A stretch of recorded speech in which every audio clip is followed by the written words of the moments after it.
J'espère que vous allez bien. Aujourd'hui, nous sommes rendus à notre deuxième épisode de la deuxième série Formation des disciples. J'espère que vous avez passé un agréable moment et que le premier épisode n'a pas été trop rapide dans mes explications. D'ailleurs, je me suis trompé dans la référence que je vous ai donnée. Je vous avais demandé d'aller lire Ésaïe 50 et je vous ai donné le verset 1 à 4, mais après vérification, je me suis aperçu que c'était Ésaïe 50, oui, mais du verset 4 et 5. Donc, je vais le lire avec vous et on va juste soulever un point essentiel avant de continuer pour clore le point de poser le fondement qui est essentiel. Avant tout début de construction, nous devons savoir qu'il y a un fondement et nous devons connaître ce fondement et à partir de ce fondement, apprendre à bâtir dessus avec de bons matériaux. Et c'est ce qu'on va voir aujourd'hui. Merci Seigneur Jésus de la compréhension que tu nous donnes. Merci Seigneur par ton esprit de nous donner la grâce d'avancer ensemble dans cette formation de discipline. Et non, je ne me suis pas trompé. C'est bien la formation de disciple, mais un disciple a aussi de la discipline à avoir, comme moi d'ailleurs. Alors, Seigneur Jésus, merci de nous donner de la discipline dans notre vie spirituelle, dans notre vie émotionnelle et dans notre vie physique et dans toutes les situations de notre vie de tous les jours. Alors, je vous lis les versets que je voulais vous démontrer la semaine dernière. Ésaïe 50, le verset 4 et 5 nous dit ceci. Le Seigneur l'Éternel m'a donné le langage des disciples pour que je sache soutenir par la parole celui qui est fatigué. Il éveille, et c'est là où je veux attirer votre attention, il éveille chaque matin, il éveille mon oreille pour que j'écoute à la manière des disciples. Alors chaque matin, l'Esprit de Dieu, l'Esprit de Christ qui t'a été donné le jour où tu es né de nouveau, il est avec toi. Il est avec toi. Et c'est lui qui, à chaque matin, il éveille ton oreille pour que tu écoutes à la manière des disciples. Tu peux écouter de n'importe quelle manière, mais tu dois apprendre à écouter à la manière d'un disciple. Et écouter à la manière d'un disciple, c'est celui que nous avons vu dans Matthieu 7, qui écoute et qui met en pratique la parole qu'il a entendue. Et à partir de là, il est en mesure de construire convenablement sur le roc. Le verset 5 maintenant. Le Seigneur, l'Éternel m'a ouvert l'oreille. Et moi, je ne me suis pas rebellé. Je ne me suis pas retiré en arrière. J'arrête ici et je veux simplement vous laisser réfléchir sur ces deux versets et de demander au Saint-Esprit de vous aider à comprendre. et il va vous révéler ce que vous devez savoir maintenant. Le Seigneur, le Saint-Esprit, révèle à la mesure de notre capacité de comprendre et d'interagir. Le Saint-Esprit nous révèle les choses que nous devons comprendre. Il nous fait entendre pour nous stimuler et nous faire prendre une position, à savoir, est-ce que je vais obéir ou est-ce que je n'obéirai pas? Et ceux qui obéissent, ils progressent. J'ouvre une parenthèse. C'est bon pour tout le monde, d'ailleurs, cette réflexion-là, mais je te la donne à toi. Tu n'iras pas plus loin que ta dernière obéissance. Je répète, je l'ai mal formulé, je le reformule convenablement. Tu n'irais pas plus loin que ta dernière désobéissance. Alors, pour construire convenablement, nous avons un standard, des règles à suivre. Dans la construction, il y a des règles à suivre, il y a des standards à suivre. Il y a des normes. Et si tu passes outre les normes, oui, il va avoir une construction. Mais tôt ou tard, il va avoir une faiblesse. Il va avoir quelque chose qui n'irait pas bien dans la structure.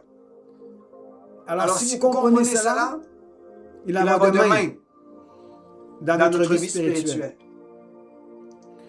On ne peut pas aller plus loin dans notre réussite, dans le succès en Christ Jésus. On ne peut pas aller plus loin que notre dernière désobéissance. J'explique. La dernière désobéissance, elle te fait comme stagner. Tu restes sur place. Mais lorsque Dieu nous fait grâce, on dit Seigneur, pardonne-moi, on réaligne notre cœur, on se réajuste avec sa parole et on continue. N'oubliez pas ça. Je vais aller maintenant, parce que le temps file assez vite.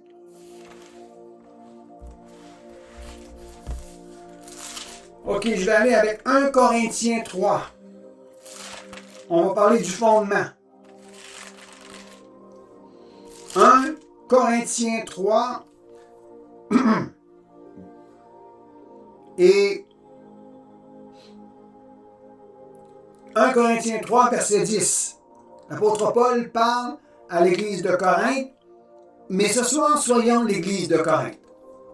Ce soir, soyons un membre de l'église de Corinthe et recevons cette parole-là comme si elle était adressée à nous, comme si elle était adressée à toi. D'ailleurs, c'est dans cette attitude-là que tu dois être. L'attitude d'un disciple, c'est d'être dans la peau de celui qui entend la parole qui est prononcée et qui la reçoit dans son cœur et qu'il est prêt à la mettre en application. Alors, maintenant, sois un disciple de l'Église de Corinthe. Je ne dis pas que je suis l'apôtre Paul, mais je suis un serviteur de l'Éternel qui apporte ce message. 1 Corinthiens 3, verset 10. Selon la grâce de Dieu qui m'a été donnée. C'est Paul qui parle. Comme un sage architecte, j'ai posé le fondement et un autre bâtit dessus. Mais que chacun prenne garde à la manière dont il bâtit dessus. Ta vie est comparée à une maison. On l'a vu dans Matthieu 7. Celui qui entend et qui met en pratique est comme un sage, est un homme sage et prudent qui bâtit sa maison sur le roc. Ici, ta vie, ma vie, elle est en construction. Et Paul dit qu'il a posé le fondement. Je vais vous parler dans quelques minutes avant la fin. C'est quoi le fondement? C'est qui le fondement? Et celui qui bâtit dessus, évidemment, c'est toi, c'est moi, mais tu dois prendre garde à la manière que tu bâtis. C'est ta responsabilité de faire les choses convenablement. C'est ta responsabilité à toi de faire les choses convenables, de te laisser enseigner, être doux et humble de cœur et te laisser enseigner. Et tu prends ce qui a été donné comme instruction et tu l'appliques dans ta vie avec une bonne attitude, avec la foi, la confiance en Dieu. Et tu construis sur ce fondement et tu verras de bons résultats. Ça ne dit pas que tu n'auras pas de tempête, tu n'auras pas de difficultés, tu n'auras pas des situations qui viendront contre toi. Ça ne dit pas ça. Matthieu 7, les deux maisons ont eu les mêmes instructions, mais ils n'ont pas travaillé de la même manière. Et les deux ont eu des vents, des tempêtes, des difficultés, des épreuves, mais une maison a résisté. Et c'est celle que je veux que tu sois. Tu bâtis convenablement. C'est bâtir ta vie convenablement en mettant en pratique la parole de Dieu, en étant obéissant et en construisant sur ce fondement. Et tu auras du succès. Je termine bientôt. Ça dit ici, car personne ne peut poser un autre fondement. Il n'y en a pas 2 ou 3 ou 4 fondements, il y en a un seul. Personne ne peut poser un autre fondement que celui qui a déjà été, à savoir Jésus-Christ. Ton sauveur, c'est le fondement, c'est la fondation de ta vie.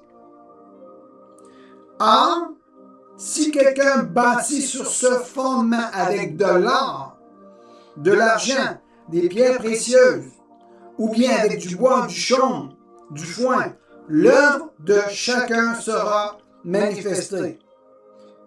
Et verset 13, tu vas comprendre le verset 13 quand on revient à Matthieu 7, avec les deux maisons, les tempêtes, les difficultés, un qui tombe, l'autre qui résiste. Car le jour la fera connaître, parce qu'elle se révélera dans le feu, et le feu éprouvera de quelle nature est l'œuvre de chacun. Alors, le fondement de ta vie, la fondation de ta vie, c'est Jésus-Christ. Tu dois travailler sur la base que Jésus-Christ est ton Sauveur et ton Seigneur. C'est lui qui est mort, ressuscité d'entre les morts. C'est lui qui t'a apporté la grâce. C'est lui qui t'a conduit dans le royaume de Dieu. C'est lui qui t'a fait connaître le cœur du Père. Jésus, c'est lui seul qui a payé ta dette. C'est lui seul qui est mort et ressuscité d'entre les morts pour toi. C'est la personne qui est Dieu et qui t'a donné sa parole. Il est le fondement. Développe une intimité, une relation d'amour.